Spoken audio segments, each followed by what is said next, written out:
Hello everyone, I just want to share this scripture.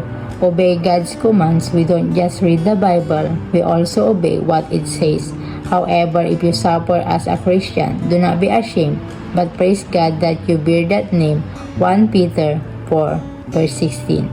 God cares more about our free will than if we spend eternity in pain.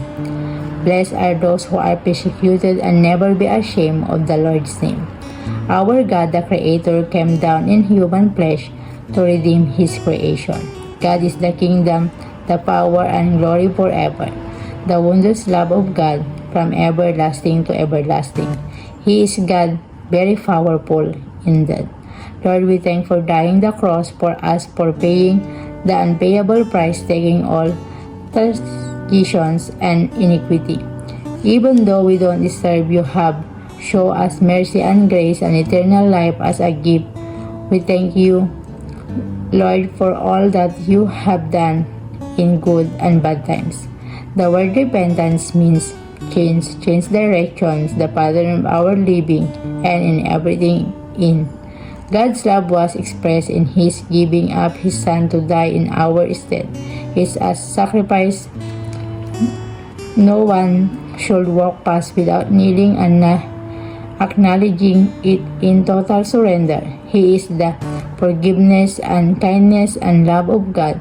The Lord will rescue me from every evil attack and will bring me safely to His heavenly kingdom. To Him be glory forever and ever. I love how God uses us, the vessel, to bring others to His kingdom. God allows it to happen so that we may be strengthened.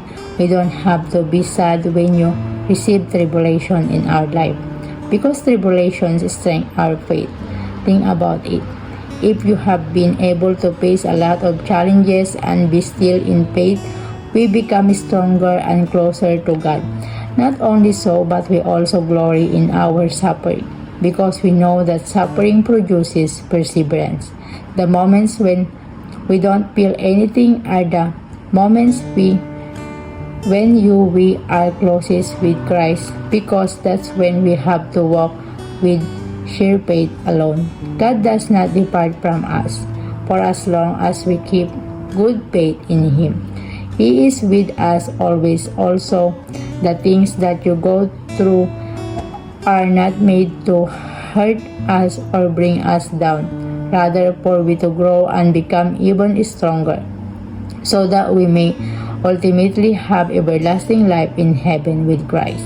The Spirit that raised Christ from the dead is within us, so keep trust in His way for you, not our way.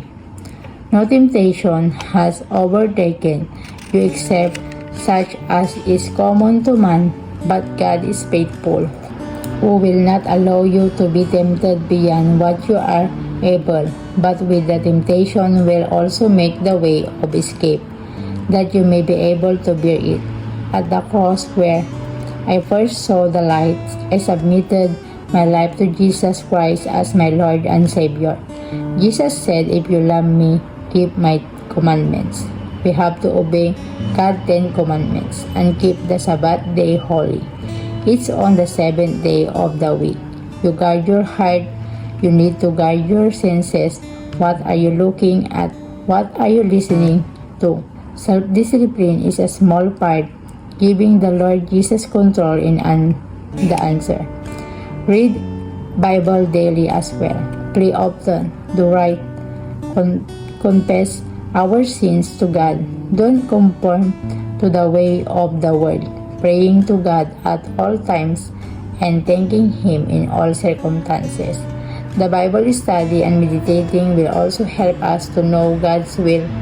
Faith in God without any uncertainty, avoiding the things of works that are not right in God's sight, and also says to act justly and to love mercy and to walk humbly with God.